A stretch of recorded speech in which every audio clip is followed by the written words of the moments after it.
Mike Mcdonad, Yes.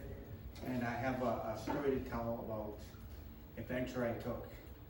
A friend of mine, he is a native chief, and as a little boy I used to dream about going into the ocean and seeing salmon and the killer whales, and so he was a sailor, right? He had a fishing boat, and he said one day to me, he goes, Mike, I'm going up to Alaska, I need a hand with my fishing, I can't find anybody. Would you be my skipper on my boat? And I said, I'd love to, but I go, I've never been into the ocean on a huge voyage like this before, you know? I don't know if I'll get seasick or not, right? I've owned my own boat, but I've never done like a 10-day cruise in the ocean and fishing, and he says, well, let's go and let's try it out. And so our voyage started. I'm just gonna play a little flute song first, honor the story that I'm gonna tell you.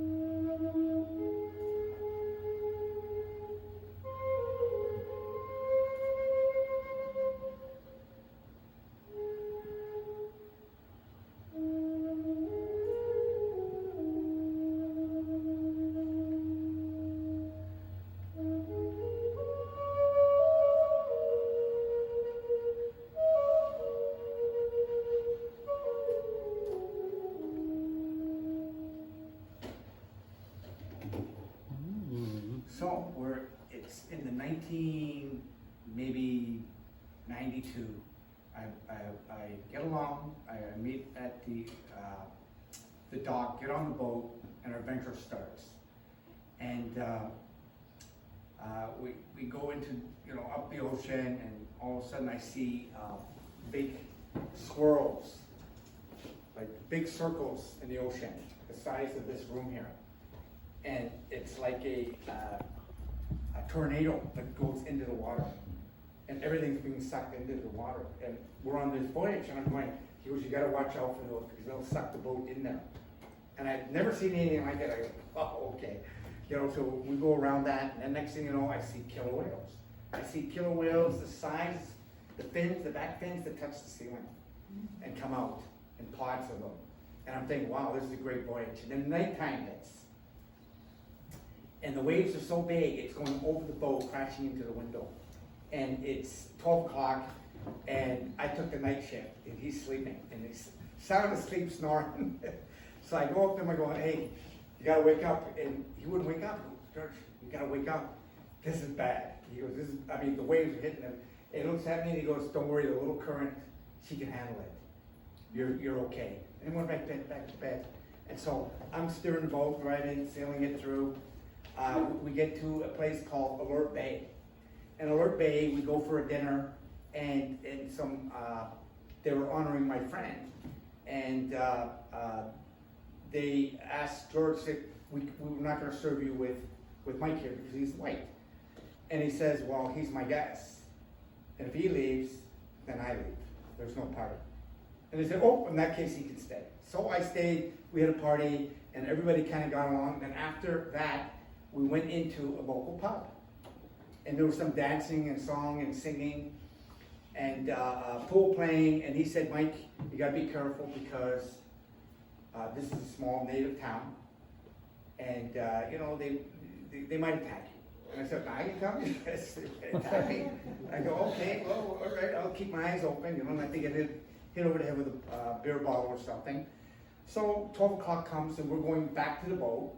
And then early morning, we make our way up to the coast to Alaska.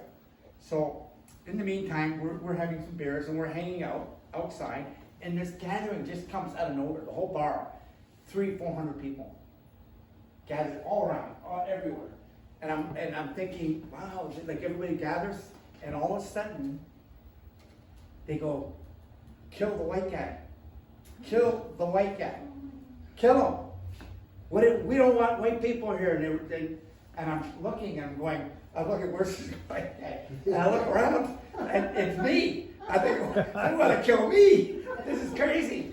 And I've experienced being with different people and being called out for being white or whatever. Just like if the person, whatever nationality they are, if they're with a group of people, might be called out.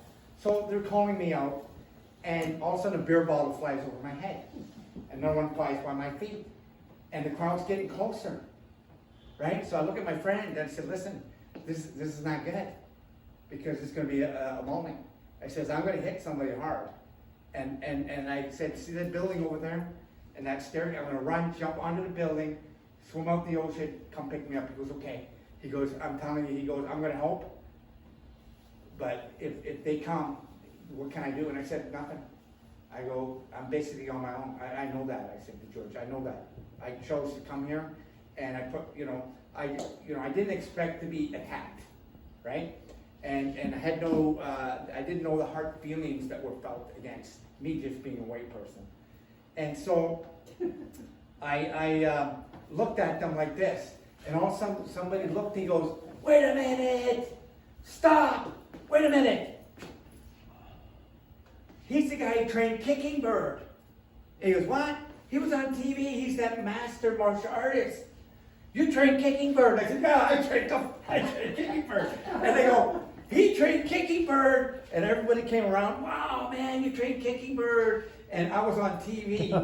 And the only TV they had was the channel that I was on doing the fights. And I'm a seafood master, right? And you're that master. You trained the native kids, and then I train everybody, The next thing, beers were flying, we're drinking. I go, oh my God, this is crazy. From being killed to I trained Kicking Bird, and now I get to live. So there's a story about doing good and karma coming back. They would have killed me, and they've killed people before, And I thought, now I'm not a white man. Now I'm somebody who did good. There was no more color. It was all one big party, and they just partied all night with me. So the next day we get up on the coast and we're driving, and George goes, I can't believe that happened like that. He goes, I thought for sure, if they got you, they would have killed you. I said, see, martial arts saved my ass again, right? And so we're going up the coast. We're in the nice inlet, and then the stories come about Sasquatch and all the stories that the natives tell. And another storm hits. We weather the storm. We pull into an inlet. And then by morning, we look, and there's like 3 fishing boats beside us. And they all come up, and they go, oh, George, hey, how are you? We're all meeting in the middle of the ocean, right? In the middle of nowhere. All these guys meet together, right?